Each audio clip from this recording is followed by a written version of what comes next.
Well, hello again, everybody. So we're back in the laundry room again at our regular house, and today for this video I'm going to show you another one of Kenmore's older model direct drive top load washers, and I'm also going to show the dryer as well. So Kenmore Ultra Fabric Care heavy duty soft heat.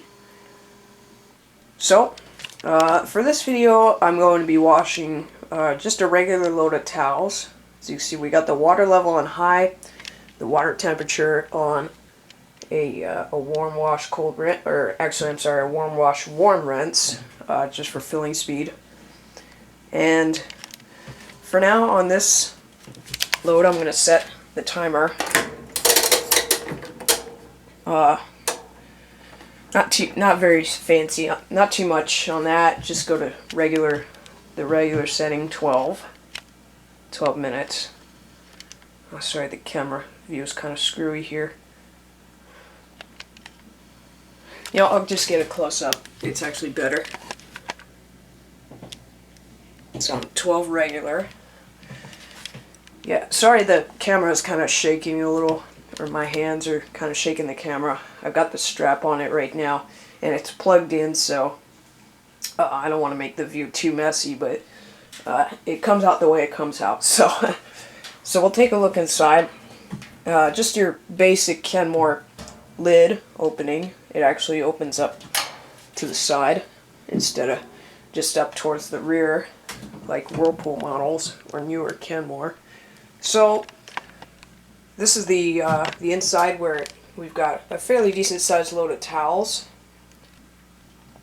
and as well as other things like jeans and like other kind of stuff like washcloths.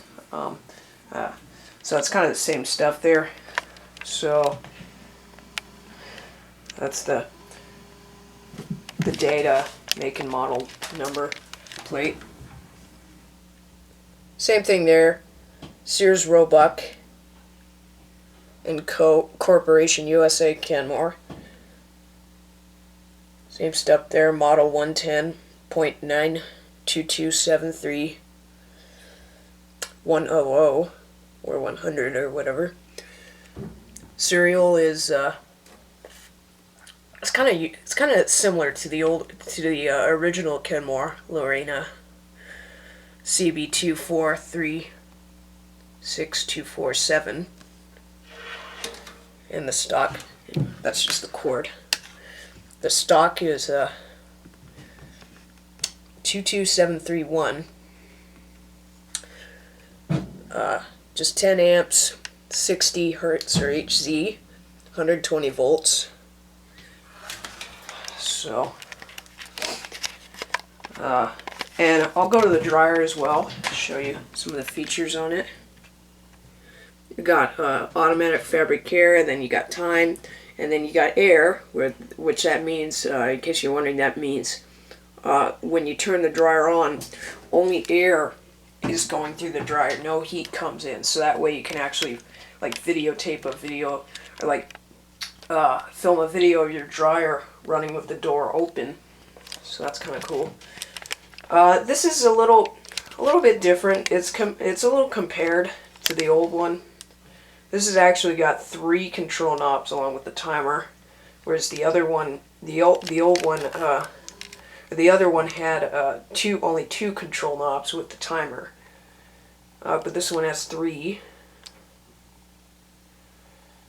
And it's actually got 4 temperature settings, whereas the other one only had 3.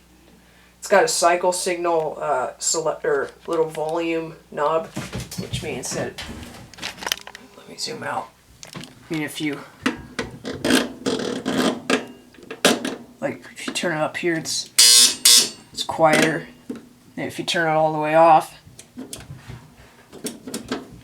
then it's pretty much quiet. There's no buzzer. I'll open the door here. Can't open it all the way because I have something in the way here. The door switch there, make and model plate. This one's actually got a lint filter in the door, up front lint filter. A little bit different from most of the other models. So, anyway, so that's basically all I'm going to show. I don't want to go too far with this video. I'm trying to make this only into one part of a video, just a whole video with the cycle of the wash action next. So I'll set it to there, and so yeah, everything's pretty much all set, and it's ready to go. So actually, you know, I might split this up into two parts. I'm actually not sure. You know, actually, I think it'd be easier to do that. So I'm just going to split it up into two parts. This will just be the intro, and then part 2 will be the video of this washing in action. Excuse me. Also, one other thing too is that what ended up having to happen to this machine is, remember in the last video I showed you, it had a problem where you go in a spin and the whole thing would shake. Not only shake, but it would also rattle and vibrate and make a ton of noises. Because what ended up being the problem was the place where the skate plate is, it was actually missing a. We had to get a new like a wear pad on there because it was actually missing one of those.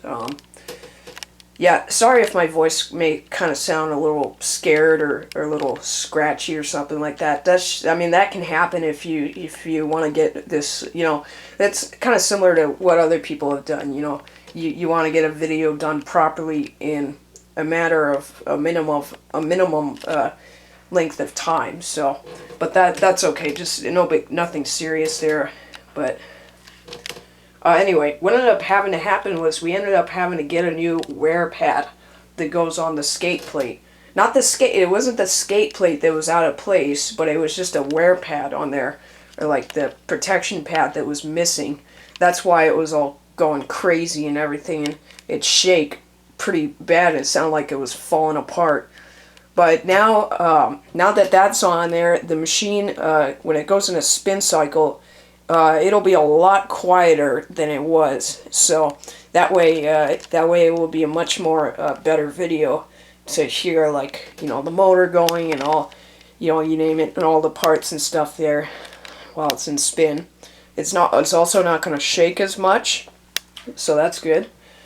So pretty much the machine is fixed. So pretty much if you're watching the whole video, just listen to what the problem ended up having to be, so that, you know, you're not having to comment and say what was the problem with the machine or not, or, you know, because some people have done that before where they don't watch that and then they end up having to comment on it, you know. So that just watch this part of the video, what I'm talking about. And again, this is just my cord for the camera charger. So anyway, dryer's also been replaced too. We had to get a new dryer because what ended up having to happen was the dryer had a problem where it would overheat, and it keep blowing the thermal fuse in the motor. At first it was actually had a problem where there was actually no heat. We had to get a thermostat replaced, and then when we did that, it ended up shutting down because it wouldn't start up again, and I felt the whole thing, and it was just like cooking hot, you know. It was just like burning hot, smoking hot, you know. The whole thing, even the top. So that's what ended up having to happen. So this dryer works a lot better than the other one, or the old one, or whatever you want to call it. I just like to call it the other one because it's not actually old. We haven't really had it that long. To us, it's not, but it is old. So anyway, that'll be it for this one. And this has also got an access panel. This is an electric dryer, but in case you're wondering, it's got an access panel because it's a little bit different model there, or tumbler drum. So anyway, I think that's basically it, if I'm not mistaken. Oh, and it's also another thing too is that the machine, for some reason, when it goes into agitation, I think somewhere along in that side, in the back lower left-hand corner, back there, I think it's got something loose under there, because when it goes in agitation, you're probably going to hear it's going to have like a sizzling noise. In case you're wondering, it's not that the machine, it's not any part in internal components or anything like that that's on their way out, because I mean, you know, the machine still works pretty good. It's just something back there in the cabinet that's probably loose that I need to tighten up. So, but anyway, that's pretty much it for that. You know, and if you do actually, I'll move the cabinet around a little bit, because I've actually done that before when it does this, and it's kind of helped quiet it down. So again, just keep in mind of that when it goes into agitation. It might have that sizzling sound in it. So yeah. So anyway, I'm gonna stop this part right here now, so that you can get into the part where the exciting part of the video, where this thing is in action. So anyway, so take care, and then I'll see you in the next video, and we'll watch this in action. Okay, so stay tuned, guys.